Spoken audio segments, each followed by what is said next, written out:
बांगडो फ्राय करता. फ्रेश ताजो बांगडो रे.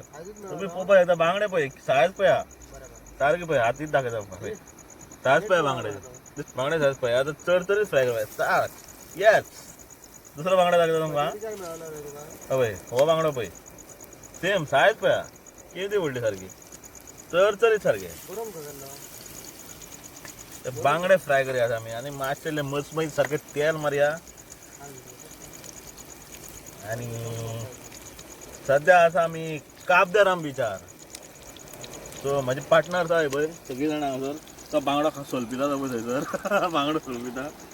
आणि आता आमी हांगासर उदक घातला म्हणजे हांगा धगाक बसतले आमी हांगा बांगडो फ्राय करतले आणि हांगा आमी जेवपाक बसतले. सो आता आमी कितें केला सांग आमी बांगड्याची कडी केला आणि आता आमी जेवतले. सो अशी मजा असता पळय बिचार. काका तुमकां बीच दिसतो ना मागीर सकाळी तुमकां बीच दाखयता. तर तुमकां दाखयता ही कशी आशेन सारखी जेवता म्हणजे केन्ना जेवण नासल्या भशेन. एकाने पळया रातचे 4 एका पळया रातचे 4 जाले आता.